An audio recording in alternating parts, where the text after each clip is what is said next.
Bueno, vamos a meternos de lleno en la historia de un invento que, la verdad, hizo mucho más que entretenernos. Hablemos de la televisión, pero no como ese aparato que tenemos en la sala, sino como la idea, esa idea revolucionaria que nos cambió por completo la forma de ver el mundo. A ver, imaginen esto por un momento. Un mundo sin pantallas. Si queríamos ver un partido de fútbol, escuchar un discurso importante o ir a un concierto, pues no había de otra. Había que estar ahí, en persona. El mundo era literalmente tan grande como lo que podíamos ver con nuestros propios ojos. Pero claro, eso estaba a punto de cambiar para siempre. Y justo de eso se trata lo que vamos a contar hoy.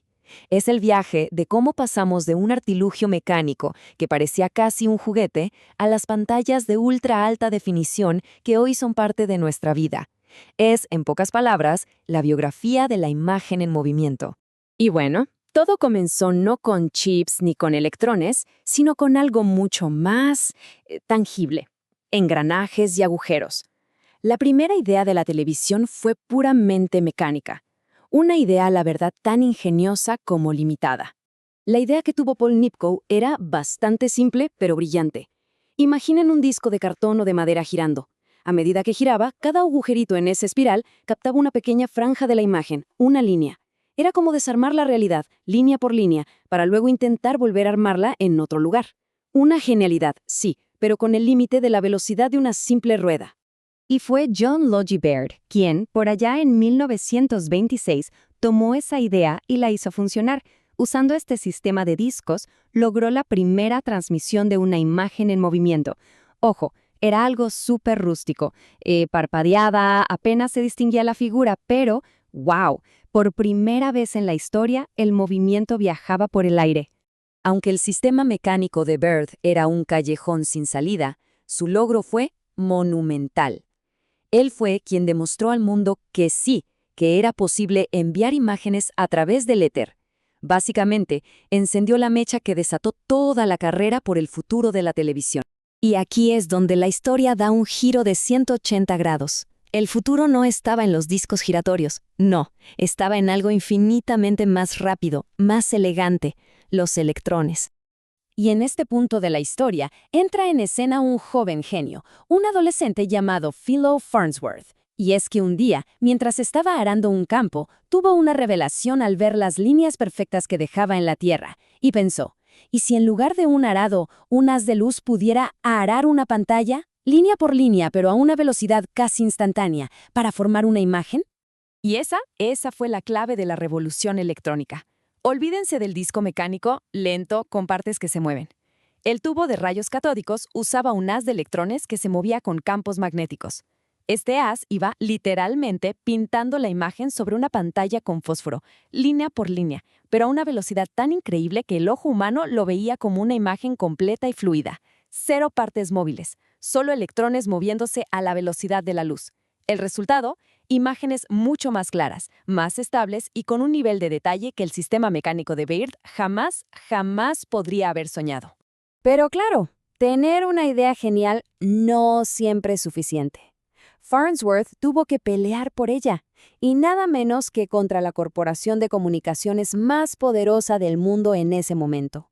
Se armó una batalla digna de película. Por un lado, teníamos al joven inventor independiente Farnsworth, y por el otro, al gigante corporativo RCA, con su científico estrella, Vladimir Zworykin, que, curiosamente, estaba trabajando en un sistema bastante parecido.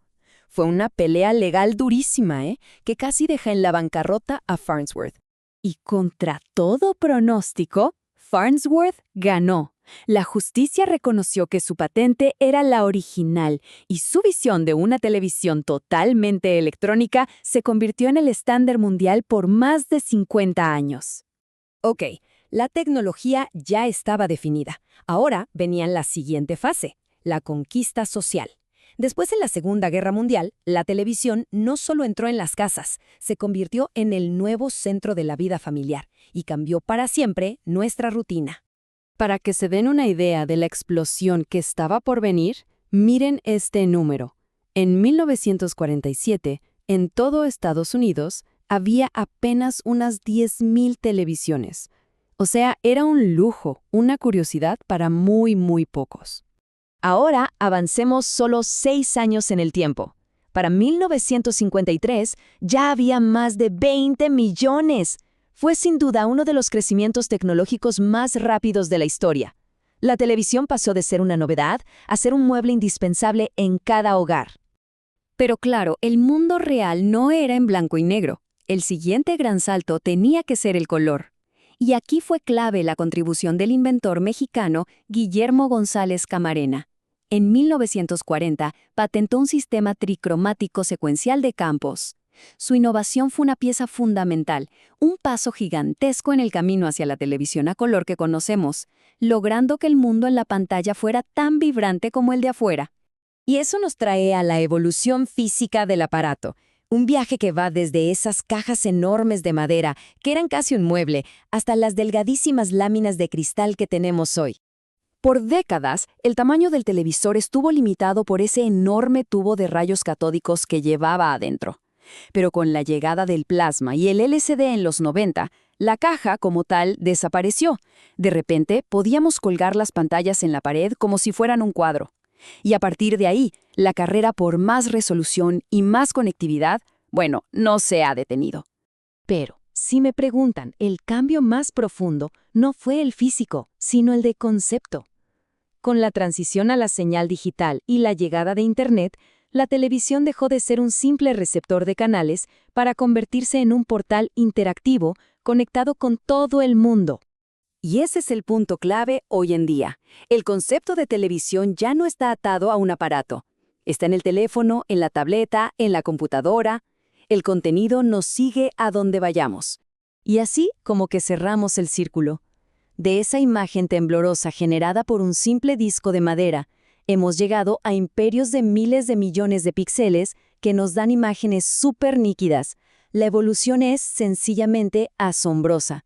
Y esto nos deja con una última pregunta. ¿Qué pensarían esos pioneros, gente como Baird y Farnsworth, si vieran que su sueño no solo conquistó cada sala de estar del mundo, sino que ahora vive en la palma de la mano de miles de millones de personas?